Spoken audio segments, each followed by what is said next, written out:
have you ever felt like alone in your own experience when you are experiencing God in your Christian walk? Feeling that no one is relating or can relate to what I'm going through.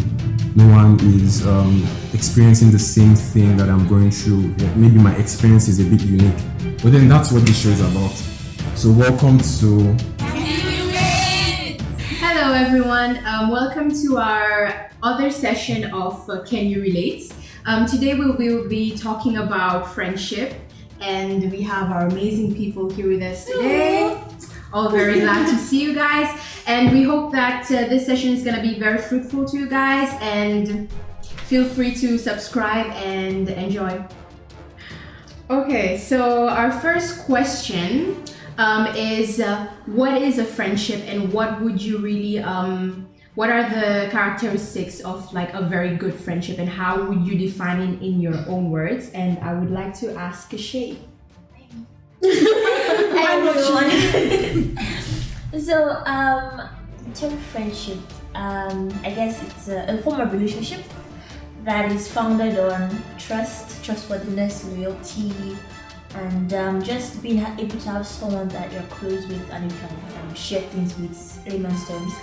And characteristics of friendship, I think it's already in definition. You must be trustworthy, you must be available, but that's dependent on the kind of relationship you have, because there's like high maintenance and low maintenance. So explain. Yeah, I think there's some friendships that are like high maintenance, some are very low. Like I have certain friends that you don't have to talk every day, but when you talk, you just like So are those low maintenance or high maintenance?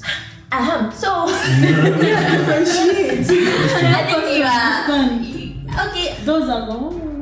Yeah, and then high maintenance are those that if you don't talk on them, they're like, you forgot me. Okay. So like it actually affects dynamism of the dynamics. But, okay, is it normal maintenance? It depends on the kind of friendship you have with people. For me, I just have high maintenance. Okay, maybe medium normal and then low maintenance. So that's it. And yeah, that's it. That's it for me. That's the definition of friendship. Any other contributions, comments of like? I think it doesn't have to be that.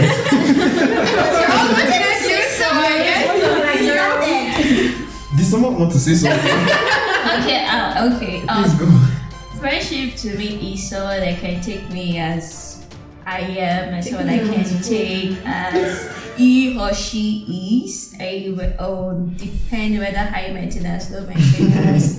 As long as we are both meeting each other's needs, and that's it for me. Like someone I could trust, someone I can really be myself, somebody I can disturb, somebody I can be like, hey, I'm at your door, open. So for me, that's friendship. Or even to go along the line she is going through. I'm not going to call high maintenance, low maintenance. I'm just going to say there are different categories of friendship. There are very close friends, there are close friends, there are acquaintances. There are people that, okay, I know this person, but is this person really my friend? I'm not really sure. So that's where I'm going to categorize friendship. Okay, so no other contributions? Yeah, for me, I think to have a friend is to have someone that you can do life with. To have someone that is for me, it's basically present, right? Someone that is present with you, showing support every time. So it doesn't vary with what you're going through in life, where you are, what you have. Someone for me, a friend is someone that will be there in the lowest lows, when you're at your worst, and wouldn't judge you, and will support you and will stay with you. So it's presence every time. So that's what friendship means to me. Okay, thank you guys. So our next question is going to be, what kind of friend do you guys think you are? So I'm gonna start with Leah for this one. Yay! I'm interested. Tell us. Go on, tell us. Friend. What kind of Because friend we do should you know think what you are? we should know what we should be expecting from her. So that we can hold that it's on record. Let me see whether you enter high maintenance or not.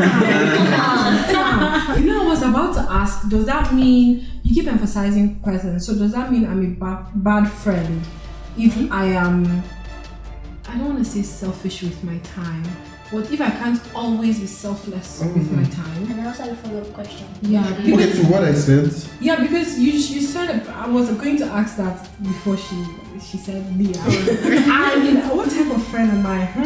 Man, I always say this. I'm trying to be very, very Christ-like in every area of my life. Amen. And I know, really, amen to that. And I know that Christ is always, pushing, even when we're like throwing his love back in his face, he's always like, I'm here for you, leaving the 99, chasing after us.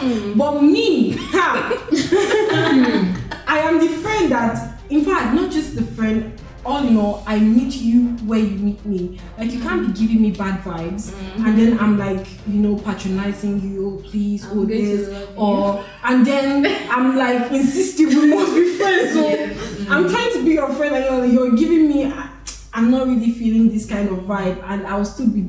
No, I just really, really withdraw, and after that withdrawal, it's kind of like hard to go back to wanting to. But if you show me that yes, you want to be friends as well, because I feel like it should be a 50-50 way thing. I know that on your bad days you might meet me 80-20, but you're showing effort. At the beginning you showed me I'm not enforcing my friendship on you, and that's just it. It has to be both of us are ready to be friends, because I cannot be pursuing, so ain't nobody got time for that. I just don't. So that's number one. And then number two, I think if you're my friend, I don't have many secrets. So it's not like I go about telling you, but I am open. And I have surface friends, like friends that are just on the surface. Like I pray for you, I remember them in my prayers. When we see, we're like, hi, hello, you post a picture and I'm like, oh my God, God finished work on this one. You understand? But there's also like friends in the closet, like you were saying, in your lowest of lows, people that you call when you finish praying to God. After sometimes when you're facing a situation, after you've talked to God, you know who next you're going to talk to help you, intercede for you in the place of prayer. So I have those type of ones, and it really just depends on where you fall. I just feel like maybe I'm just too diplomatic with things and too conscious, too security conscious. I just feel like it's not everyone you tell things. So if you're not in the depth, like the deep friend zone, there's just things that I can't share with you, and I'm quite open. Friend zone triggers something in my head. I don't know why. Oh, the friends series. Oh, That's another Friend topic. zone. I don't have friend zone. Friends and brother zone. Fam, that's a very, very long conversation. We shouldn't start now. But go on. I have a lot to say on that. But go on. Who did this to you? I'm just being hyper. Oh my God, that was part of friend zone session. So, I feel okay, I'm rambling before I ramble. So there's just that I want to see you win. If I'm your friend, I want to see you win. I cannot be. If you're a friend and you have your other friend is winning and you're feeling like, hey, Jesus is peppering your chest, go and ask for deliverance. Because it's just not, no. There are people like that. Like your friend is winning and they're just like, fall. And you really need Jesus. So I'm not that type of friend, and if I catch you giving me that vibe, I just quickly divert. I don't hate you, I don't dislike you. We're saying this thing the other day in church at Bible study. I will just love you from a distance, and I'm not saying like you should only say hi to the person on few occasions. You can pray for them. You can even seek them out. Oh, I heard you were going through this. I hope things are going okay. How is this going? But you don't have to constantly insert yourself into their lives. And that's what I mean by loving from a distance. And sadly, I'm good at that, because I feel like in fact, even Jesus, why in the 12 he had the 3. Do you understand? In the 3 he had the beloved. So you have to be really discerning, and I think that's the kind of person I am in my friendships. So it has levels. There's levels to it. Makes sense. okay. So our next question, wow, we're going really fast. Our next question is going to be, do you guys believe in like divine arrangement? So maybe I'm gonna ask you this one. Do I believe in divine? Okay, yeah.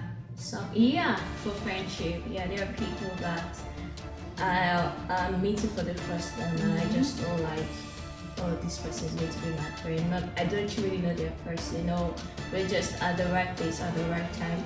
And for divine arrangement, I remember going to the university for the first time back home in Nigeria. My dad prayed this prayer. I was like, oh, the Lord is going to order the right set of people into your life.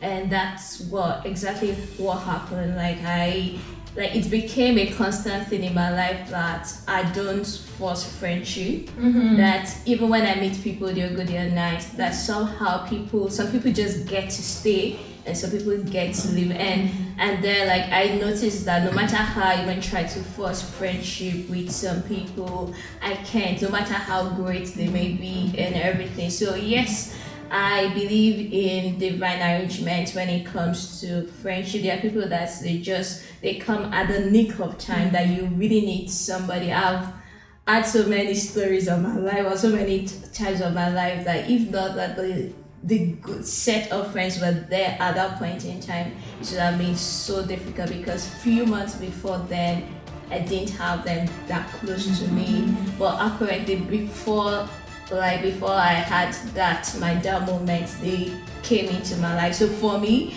that's divine arrangement. And also because I'm a Christian, the Bible says the steps of the righteous are ordered by the Lord. So yeah, but it doesn't mean also that there are people that you meet also that you walk towards your friendship consciously also. So divine arrangement, yes, I believe in that.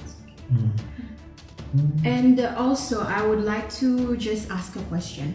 Like, it always, in the Bible, it tells you that you should not be yoked with like unbelievers. Like, I know it depends on like when you're finding a husband and a wife, but do you guys believe that this verse also applies? Because it says that, which verse is that? Bad company corrupts good minds. So, as being Christians, like, is it good to have friends, like unbeliever friends, or should we like shut them out? Should we not like let them in? Like, what do you guys think about this one? For me personally, I think when it comes to friendship, there are different aspects to friendships. I have Muslim friends, like we're very good friends, and like Muslim we talk, like, but there are different aspects. Like now I'm friends with you guys, but it's on different aspects of my life. So it depends, because if we are in an environment where like there are not so many believers, yes, you're to win souls and everything, but you need other people. So as humans, there are some characters that really doesn't have to do with faith or with religion also, that we're to look out for in friendship, except we're going to be lying to ourselves that all our friends are believers or all our friends are Christians. So for me personally, like for friendship, the basic thing is a good person, like with good personality. You have your goal, you know where you're going to. So whoever comes to that point and to that place, whoever seek those those checks or whatever, for me is good for me. But when the person is a believer, because my Muslim friend, there are some times that I cannot go to her and say let's pray together about something, because we have different opinion about such thing. So I think that it's okay for you to have friends from other faith or other beliefs and everything, but there are core moments, there are things. It's best when you have friends that you guys share the same faith, because you guys can go through everything. The person understands why you're taking the steps you're taking, why you're doing what you're doing. You don't have to explain yourself too much to the person. But I think it's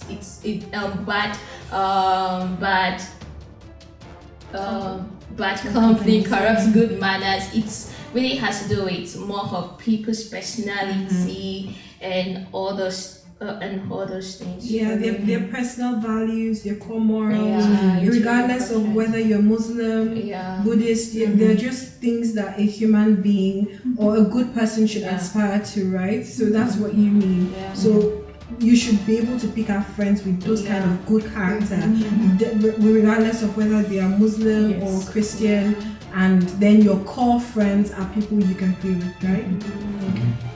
Okay, so Timmy, Yeah. have you ever been hurt by a friend? That's a very good question. Tell us. I'll summarize because it's a long story. It's long. It's long stories, but yes, of course. I think it's impossible to have relationships, deep relationships with people without Being get hurt. stepping on each other's toes quite often. So if you really like people, and then you are deep friends with them, you would get hurt. So yes, I have gotten hurt. And would you like me to go on? Yes. Okay. Yeah. Okay. How did I react to that? Basically, the summary of the whole story, the gist was, over time, I felt really undervalued as a person, and I felt undervalued and used. Two things, and how I reacted to that. So it's a longer story, but the thing is, as a Christian, you have to forgive, right? That's one thing. But you also have to be very aware of your emotions and not deceive yourself and not have issues with someone and then keep smiling. Because the thing is, you know, when Jesus was saying that by this all men shall know that you are my disciples when you love one another.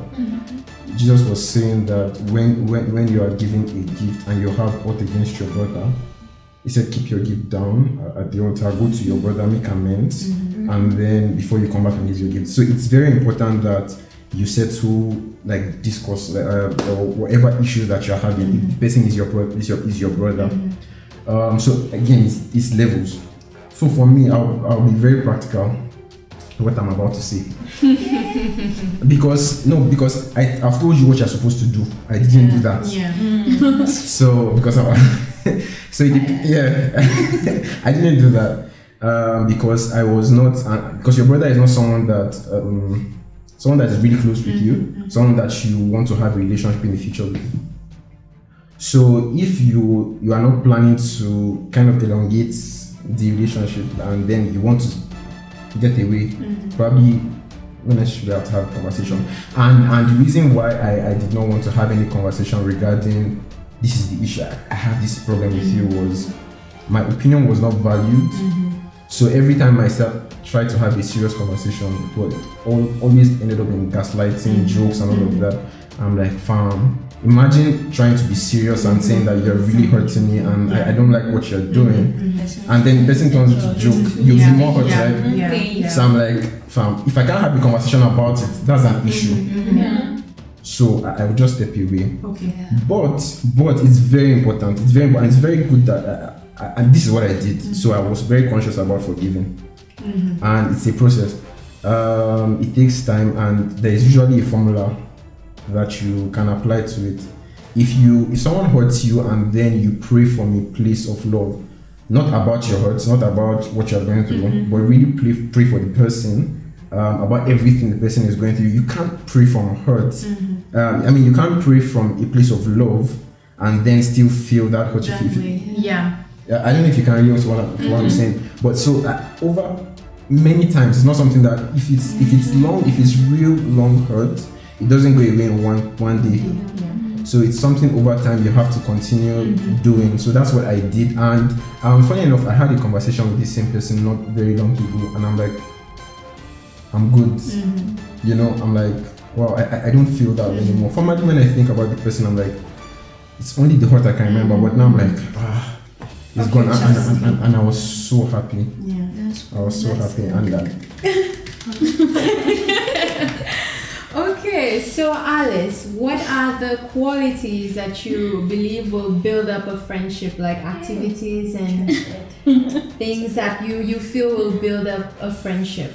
A good friendship? Yeah, a good friendship, definitely. Okay. Not easy. But I think first of all you need to be yourself. Let the person or your friend know you and love you or like you for who you are.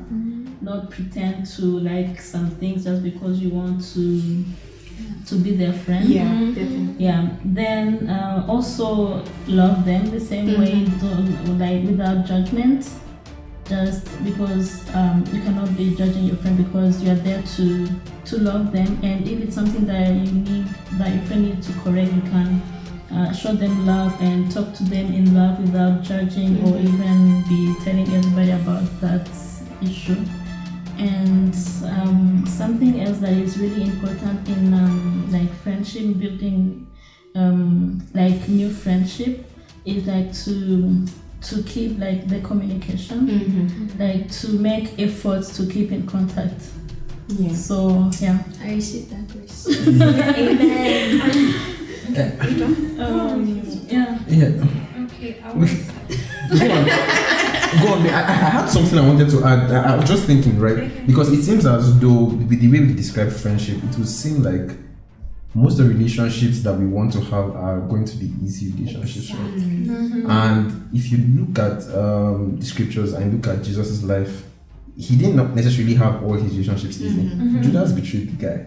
And he was very still friendly with him. Do you understand what I'm saying? I don't believe that we've been called to have easygoing relationships every time. There are some friendships that will be difficult.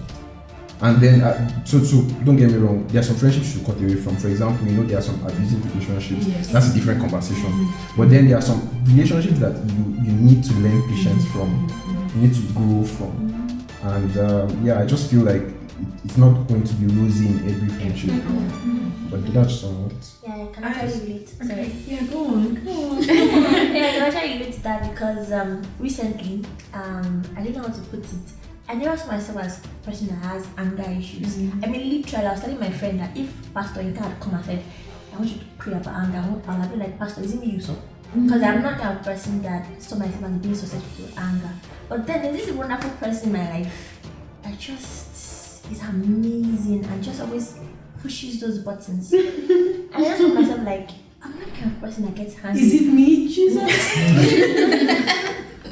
And like, it was kind of weird because I'm not the kind of person that speaks up or expresses myself. So it's like you're hurting. And what I learned from that was self-expression, communication, and patience. Like, it's one thing to communicate, but how effectively you communicate, like there and then is not worth it. Just take a breather, calm down, then communicate. Because the person was like, oh, I didn't know, I was being playful. I'm like, that was awful, not playful. So it's like you have to be very careful because some things you learn. I learned how to be more expressive to that friendship. So I need productivity. Like optimum, maximum productivity. We're called to win, I should be able to say, this is what I think about you. I think this is an area of your life you are really good at. You should develop it. There are some people, they are good people, they are nice people, but they just don't know, they are not good at communication at that point in time. So it's our duty as a friend to teach them that part that is missing in their lives. And sometimes you have to be a best friend to yourself first so you can actually be a best friend to somebody else.